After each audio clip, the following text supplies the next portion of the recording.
Irmãos, diz assim o texto, estarei lendo na versão NVI, Nova Versão Internacional.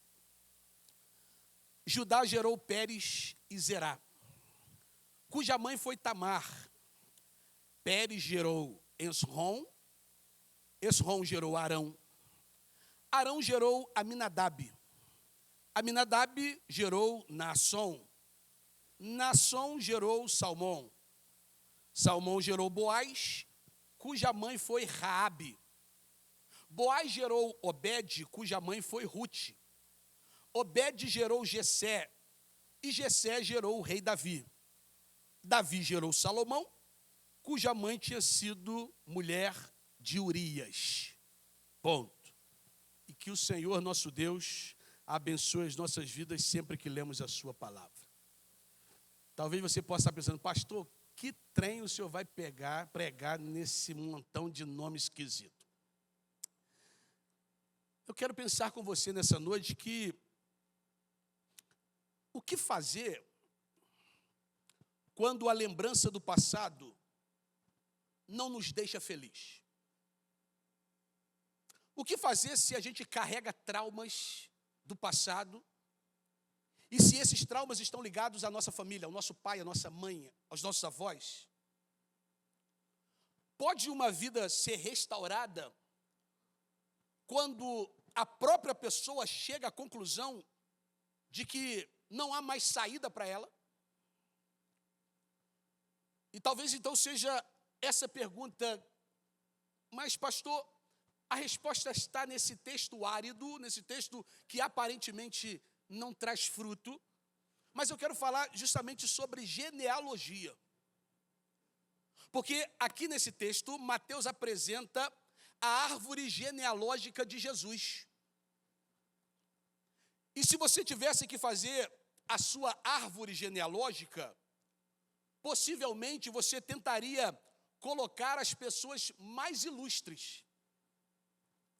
Tentaria encontrar alguma pessoa de renome. Talvez algum herói nacional, alguma pessoa da realeza. Por exemplo, poucas pessoas aqui sabem que eu tenho um tetravô, na verdade é meu tataravô, que ele fez parte do bando de Lampião, bando do cangaço. Na verdade, eles saíram do grupo de Lampião, tinha um grupo lá chamado do Curisco, chamado Diabo Louro. Olha só, gente boa minha família, irmão. Pense numa genealogia boa que eu tenho. E aí, deste grupo, surge meu tataravô, fez parte deste grupo. E claro que eu não fico contando isso para muita gente, não. Agora vai estar até na internet agora. Mas se fosse alguém da linhagem real, eu já tinha contado, toda a mensagem que eu falava disso. Porque, na verdade, ninguém gosta de colocar em sua árvore genealógica pessoas de má reputação ou até de origem duvidosa. Normalmente a gente quer esconder. Os judeus, especialmente os fariseus, eles tinham uma oração muito curiosa. Eles diziam, Senhor, eu agradeço porque não nasci escravo, nem gentil e nem mulher. Olha a oração que os fariseus faziam. Então, um judeu, ele nunca colocaria na sua árvore genealógica o nome de uma mulher. Muito menos se essa mulher tivesse má reputação. Mas, na genealogia de Cristo, são mencionadas 4 mulheres. 4. Tamar, que é a primeira, Raabe, Rute, e o nome da quarta, que não é mencionada nesse texto que nós lemos, mas fala de Davi, que teve um filho chamado Salomão, que nasceu da que fora mulher de Urias. Então é óbvio que, conhecendo a Bíblia, você, como frequentador de escola bíblica, você, ao ler esse texto de Mateus que nós acabamos de ler, quando fala sobre este filho, você sabe que a mulher, o texto está falando de Betseba, a esposa de Urias. Então, ao analisarmos um pouco a vida destas mulheres, nós vemos o seguinte, eu quero contar rapidamente a história dessas 4 mulheres. Em síntese, quem foram essas mulheres? Tamar, ela está no capítulo 38 do livro de Gênesis. Tamar era nora de Judá, um dos filhos de Jacó. Ela se casou com o filho mais velho de Judá, chamado um homem que não temia Deus, diz a Bíblia, andava pelos seus próprios caminhos e morreu cedo, deixando Tamar viúva. E naqueles tempos existia uma lei em Israel chamada lei de Levirato, que quando alguém deixava uma viúva jovem sem filhos, o irmão deste homem que morreu devia se casar com a viúva para dar descendência ao falecido. Então foi assim que Tamar se casou com Onã, que era o seu cunhado, para que pudesse gerar filhos, e esses filhos ser descendentes do primeiro irmão. Esse outro homem, diz a Bíblia, que também não temia Deus e que andava nos seus próprios caminhos também, e diz o texto que também morreu cedo, e sem dar filhos para Tamar. Tamar ficou então viúva pela segunda vez, jovem e sem filhos. A lei civil do seu tempo dizia que ela deveria casar com o seu terceiro irmão. Mas esse irmão, o terceiro, ainda era muito novo. Seu nome era Selá. Então Judá, o sogro, prometeu à sua nora que quando Selá crescesse, se cumpriria a lei. A questão é que Selá cresceu e Judá não deu em casamento a Tamar.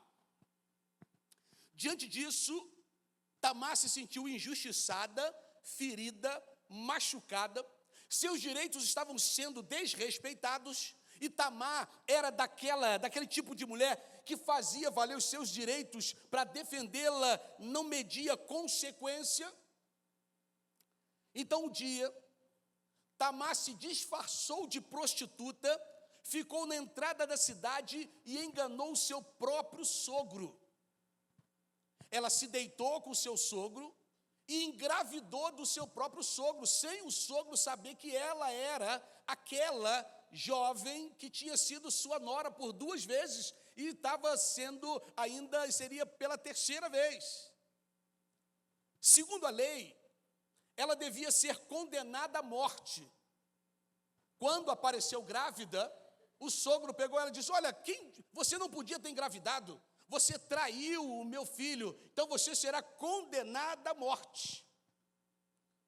Só que Judá ficou perplexo, derrotado e sem argumento, quando Tamar contou o que ela fez, que ela enganou ele de propósito, porque ele não cumpriu aquilo que ele tinha combinado.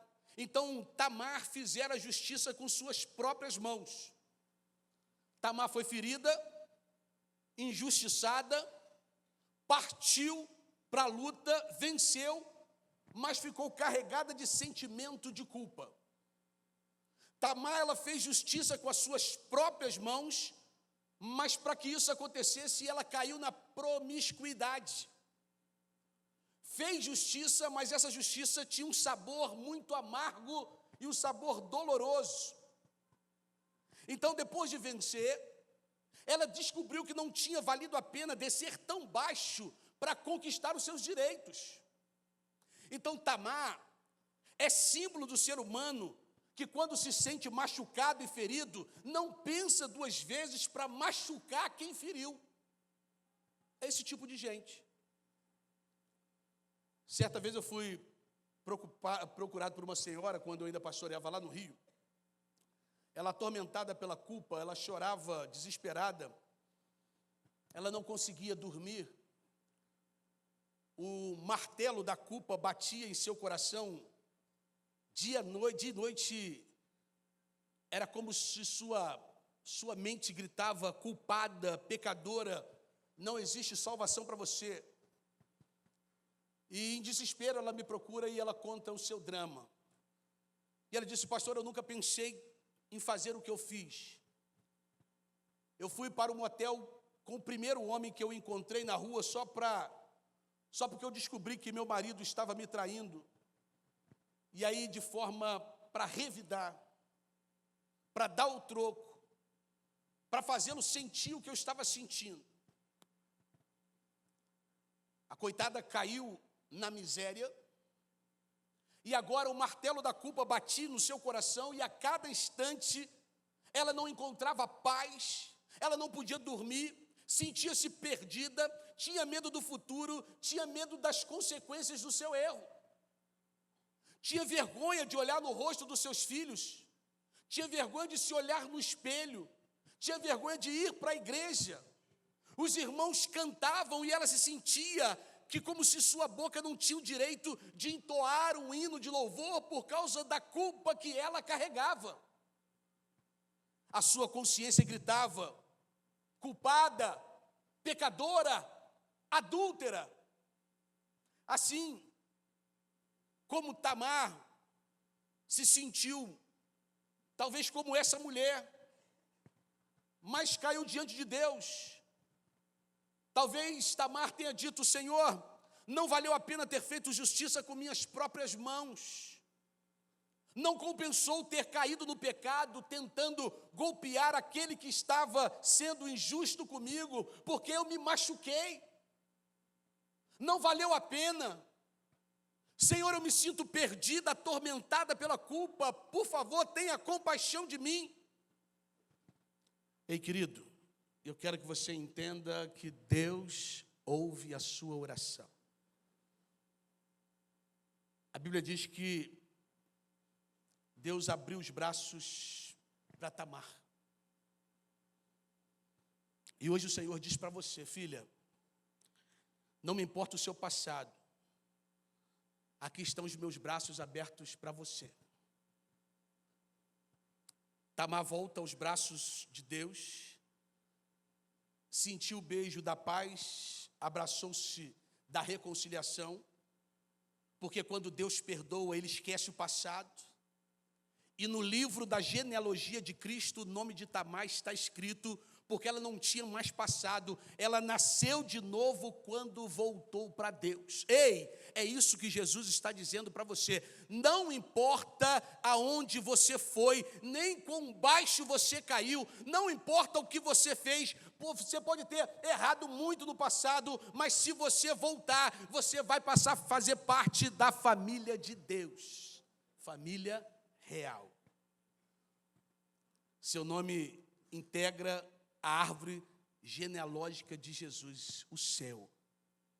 Seu nome está na árvore genealógica de Jesus. A segunda mulher mencionada na genealogia de Jesus é Raabe. Raabe foi a prostituta de Jericó. Lá, na entrada da cidade de Jericó, Raabe vendia seu corpo por um punhado de dinheiro. Ela pensava que sua grande necessidade era o dinheiro e não pensou duas vezes para vender seu corpo para ganhar esse dinheiro. Raabe aqui simboliza muito mais do que uma pessoa que entrega seu corpo por dinheiro. Porque a prostituição não é somente vender o corpo por dinheiro, mas é também vender os princípios por cultura. Vender os valores por status. O respeito próprio por uma profissão. Ou quem sabe por um emprego. A história bíblica diz que Raabe sentia-se completamente perdida. Raabe tinha medo do futuro. Raabe sabia que o povo de Israel estava vindo, sabia que o Deus de Israel acompanhava o seu povo, que a destruição estava chegando para Jericó. Raabe vivia apavorada, não tinha paz, porque ela ouviu falar que o povo que atravessou pelo Mar Vermelho estava chegando. Que o Deus de milagres, que era o Deus desse povo, estava chegando naquela cidade. Então ela tinha medo do que vai acontecer. Medo da morte, medo do inferno, medo da destruição, não podia mais dormir. A sua consciência lhe atormentava, porque ela era pecadora. Ela conseguiu dinheiro, mas a que preço? Ei, a que preço conseguimos dinheiro? Será que hoje você está aqui e conseguiu tudo o que você sonhou, E a pergunta é, mas que preço? A que preço? Seu negócio está crescendo? A que preço? Está alcançando uma posição que você queria alcançar profissional, mas a que preço? Quando chega a noite, você tem medo do futuro, tem medo de que Cristo volte, e você não está preparado, tem medo que a morte o surpreenda, tem medo de ficar doente, tem medo de sofrer de um acidente, tem medo de subir em um avião, tem medo, porque não está preparado para a morte. Então me diga, vale a pena, a qualquer custo, o poder, o dinheiro? De que vale tudo se a gente não consegue, do que vale isso tudo se a gente não consegue ter paz no coração? De que vale o que nós conquistamos na vida, se quando chega a noite, nós não podemos dormir com a consciência tranquila? De que vale? Voltando para o texto, um dia chegaram a Jericó 2 homens, enviados pelo povo de Deus. E Raabe, a prostituta, viu que essa era uma oportunidade para ela. Apesar de que não passava de uma prostituta, que vendia o seu corpo por dinheiro, se agarrou ao único fio de esperança, o fio escarlate que foi pendurado na sua janela, que simbolizava a graça maravilhosa de Cristo. Raabe então pensou, não importa como estou, não importa como eu vivo, que pecado que eu cometo, talvez Deus tenha misericórdia de mim. E Raabe então agarra-se ao fio vermelho da misericórdia de Jesus. A destruição chegou, Jericó foi queimada, mas a destruição não tocou na casa de Raabe, ela foi poupada da morte. Talvez você conheça essa história. E você sabe como são as coisas. Porque quando Deus perdoa, Ele esquece completamente o nosso passado. E é por isso que Deus não teve vergonha de colocar o nome de Raabe na árvore genealógica de Jesus. Porque aqui eu não estou falando da prostituta de Jericó, porque ela não existe mais. Eu estou me referindo a Raabe, mulher perdoada e transformada pelo poder de Deus. Ei, não importa o seu passado, esse foi rasgado e escondido lá no fundo do mar. Agora você é de Jesus.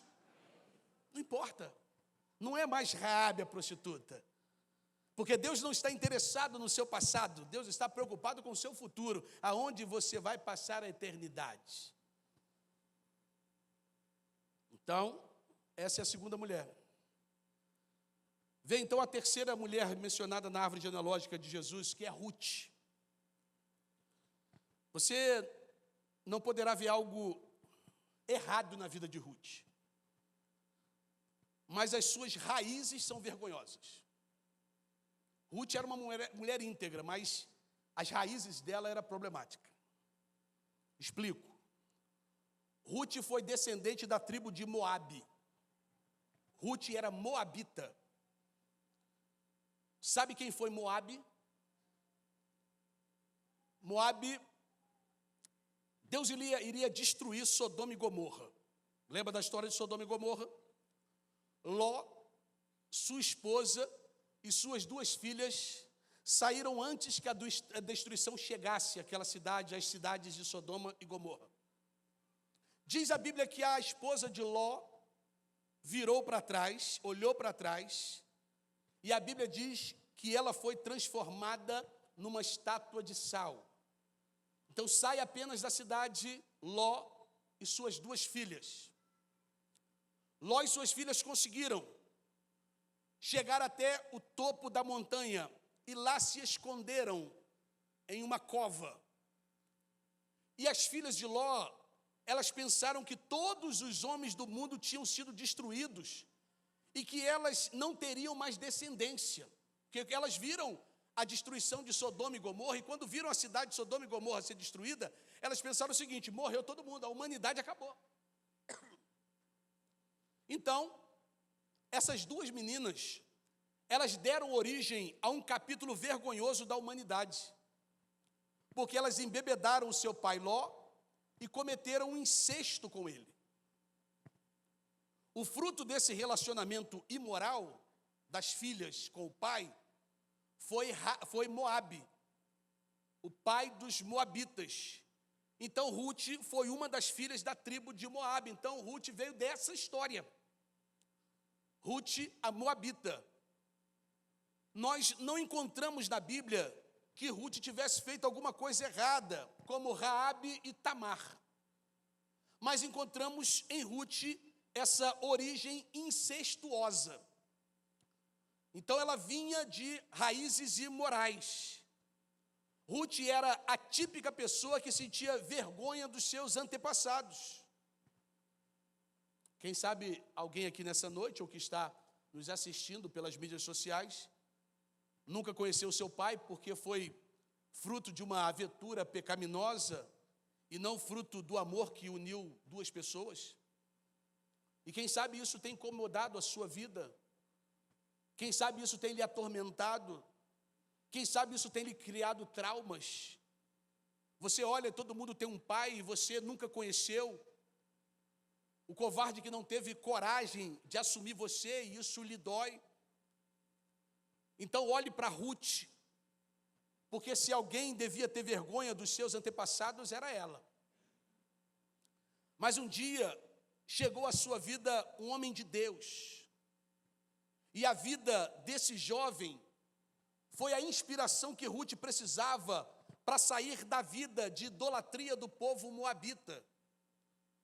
E aqui está o exemplo de um rapaz que, em lugar de se contagiar com a idolatria dos moabitas, levou Ruth ao conhecimento do Deus eterno.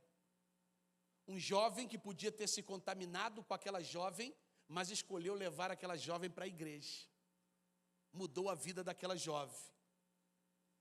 Mas, infelizmente, esse rapaz morreu.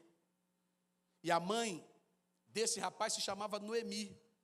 E Noemi escolhe voltar para casa, para a sua terra. Não queria mais viver naquela terra dos moabitas. Foi então que nós encontramos Ruth diante da maior decisão da sua vida. Ruth ficou por um instante olhando para a sua cidade, olhando para as suas tradições, olhando para os seus costumes, olhando para os seus pais, olhando para os seus amigos, seus avós, seus bisavós, sua igreja, seu povo, e do outro lado, Noemi. Noemi que ia embora para a terra do Deus verdadeiro, para a família de Deus, para a igreja de Deus, para o povo das verdades bíblicas. E Ruth ficou indecisa: o que eu vou fazer? Abrir mão da cultura da vovó, da cultura do vovô, abrir mão dessa cultura que eu fui criada, abrir mão desse contexto que eu vivo e ir para esse povo de Deus? Uma decisão muito difícil, porque essa decisão não envolvia só ela. Vovó ia ficar chateada se ela mudasse de religião. Vovô ia ficar muito triste se ela se escolhesse se batizar em outra religião. Decisão dificílima. Mas ela decidiu deixar sua cidade e partir para a terra do Deus eterno. Ah, meu querido amigo, meu querido irmão, todos nós, algumas vezes temos que tomar grandes decisões. E essas decisões não são fáceis, porque toda mudança envolve dor e sofrimento. Muitas vezes você tem que abandonar tradições, tudo aquilo que você acreditou durante anos, aquilo em que seus pais e seus avós acreditavam. Você foi criado nesse contexto, ensinaram você que era assim, e talvez você aprendeu assim, e agora que você aprendeu de outro jeito, você não quer magoar os seus pais, magoar os seus avós. Muitas vezes você receberá a contradição dos seus amigos e até a rejeição da sua família. Outras vezes você será caçoado pelos seus princípios e pelas verdades bíblicas que você começou a aceitar. Todos nós um dia teremos que ser confrontados com a verdade da Bíblia e teremos que tomar uma decisão.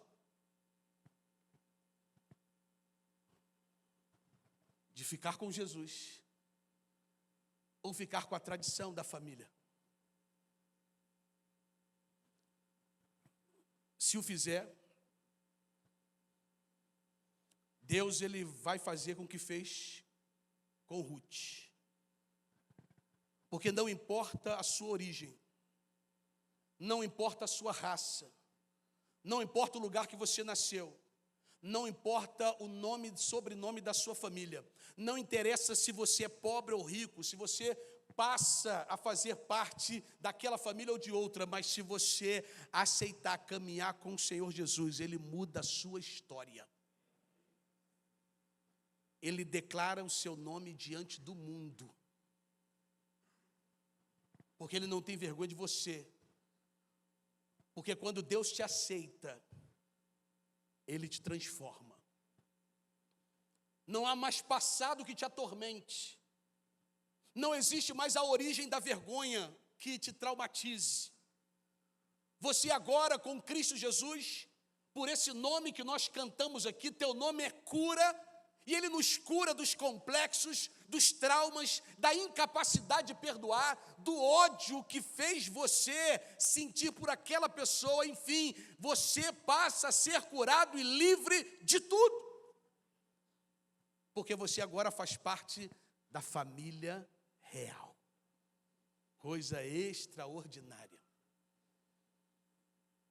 Vem então a última mulher, mencionada na genealogia de Jesus, Betseba. Algumas traduções, Batseba. A mulher de Urias. Um dia, o rei começou a cobiçar Batseba. O rei Davi. Apesar dela ser uma mulher casada, o rei começou a se aproximar-se dela e a pressioná-la. E aí você sabe como são as coisas. Talvez no início, Betseba revoltou-se com a ideia de ser infiel ao seu marido, mas com o tempo, pode ser que ela começou a gostar de sentir-se lisonjeada.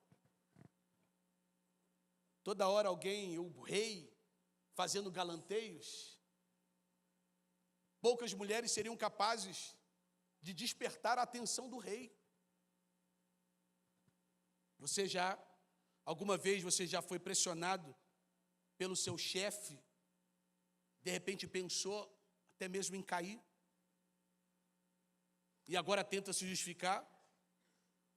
Eu não tive culpa, é que se eu não cedesse eu perderia meu emprego, eu não conseguiria aquela mudança de status, se eu não cedesse não poderia ingressar na faculdade, eu não conseguiria aquela carreira, então eu tive que ceder porque a pressão era muito grande. Bem, Betseba é a típica mulher que se sentiu pressionada pelo chefe, mas que ela caiu, entenda que não foi pela pressão.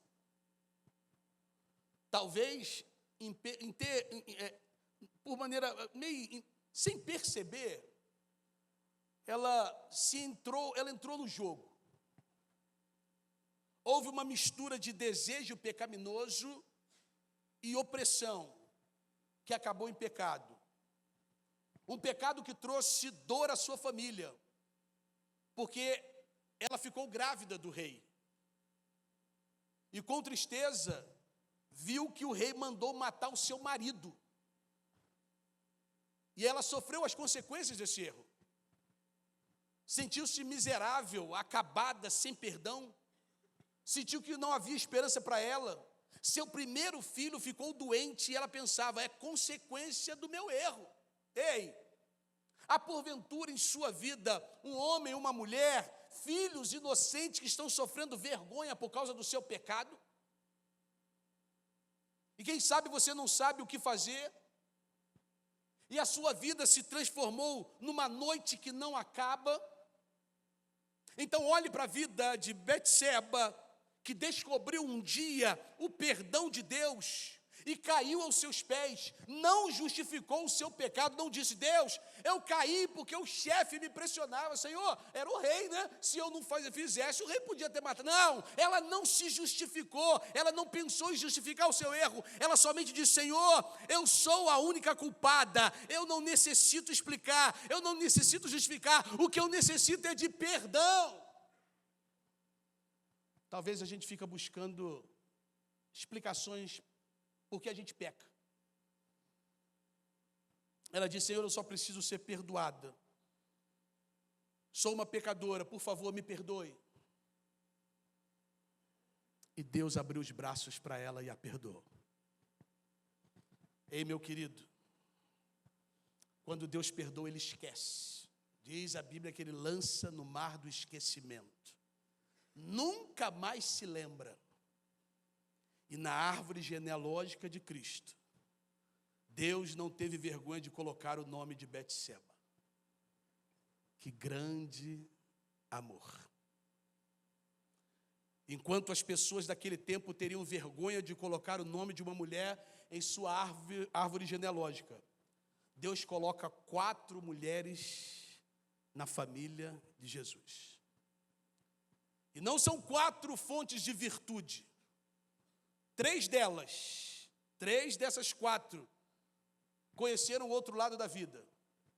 E uma delas vivia atormentada por causa da sua origem, porque nascera de um incesto. E eu quero finalizar, irmãos.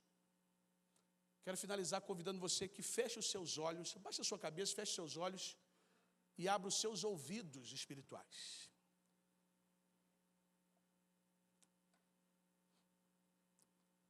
Nesse momento, Jesus se dirige a você. Abra o seu ouvido para você. E Jesus diz: minha filha, não importa quem é você. Meu filho, não importa como você viveu até hoje. Não importa como você pode estar agora. Nem os traumas que você carrega. Não importa os complexos que pode estar deturpando o seu caráter. Não importa o quão infeliz você se sinta, nem quão sozinho e perdido você possa estar. Não importa quão atormentado pelo complexo da culpa você viva, ou quanto medo do inferno, do juízo final e da condenação você tenha, porque nesse momento você pode vir a mim e eu vou mudar a sua história. Filha, Jesus está com os braços abertos esperando você. Lembre-se, quando Deus perdoa, Ele esquece e transforma. Por isso receberá. Não tenha vergonha de declarar ao mundo que você ama Jesus, porque Ele não tem vergonha de declarar diante do universo que você faz parte da família dEle, e que nessa noite Ele vai colocar o seu nome no livro da vida. Você vai ter o seu nome agora na família real. Você só precisa abrir o seu coração. Venha a Cristo. Venha agora. Vem, ó, vem, pecador. É o chamado de Jesus. Enquanto a igreja ora, eu quero fazer um convite para gente corajosa. Gente que entrou aqui nessa noite com uma vergonha do passado, mas que a partir desta mensagem entendeu que Deus está mais preocupado com o seu futuro do que com o seu passado. Gente que quer mudar a sua história. E eu quero convidar você, fazer um apelo a você. Se há alguém aqui nessa noite que ainda não entregou a sua vida a Jesus, eu queria convidar você a vir aqui à frente, que eu quero orar por você. Ou alguém que está afastado dos caminhos do Senhor e que nessa noite escolheu dizer: Senhor, eu não quero mais carregar essa vergonha. eu quero voltar para a tua, que é a minha família. Eu queria convidar você a vir aqui, que eu queria orar por você. Gente que tem coragem de assumir que faz parte da família de Jesus, porque Jesus, Deus não teve vergonha de colocar o nome dessas mulheres da genealogia. Há alguém aqui nessa noite com coragem suficiente de sair do seu lugar e dizer: Senhor, eis-me aqui. Eu reconheço, Senhor Deus, que tenho andado em caminhos que o Senhor não gostaria que eu andasse. E aqui nessa noite, entrego a minha vida ao Senhor. Entrego o meu caminho nos teus caminhos, para que o Senhor mude a minha história. Há alguém aqui nessa noite? Se não há, eu quero orar por você, pelas famílias aqui representadas, e por aqueles que porventura estão aqui e que ouviram essa mensagem e sabem que o Senhor está falando com você, mas quem sabe por vergonha de vir aqui à frente, não quis tomar essa decisão pública. Mas eu queria dizer para você ainda que se você se levantar do lugar, você não vai vir sozinho, o irmão da igreja vai estar aqui junto com você, abraçando você aqui. Talvez a sua timidez seja de estar aqui sozinho, mas você não está aqui sozinho. Enquanto nós estivermos orando, se você quiser fazer isso, você pode assim fazer.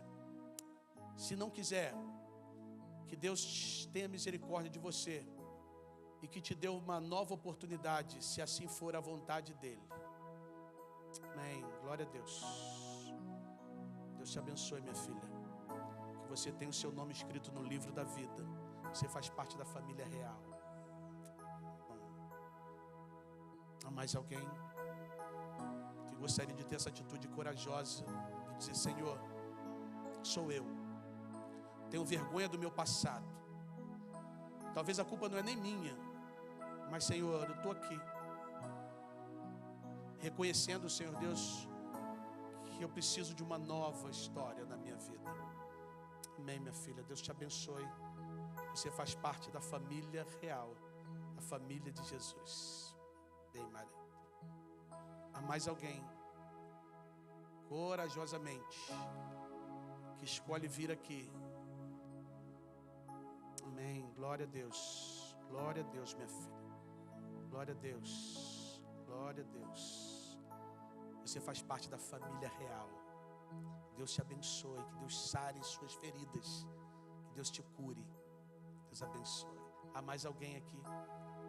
Algum corajoso, corajosa, que quer romper com o passado, que quer escrever uma nova história, que quer fazer parte da genealogia de Jesus? Há mais alguém?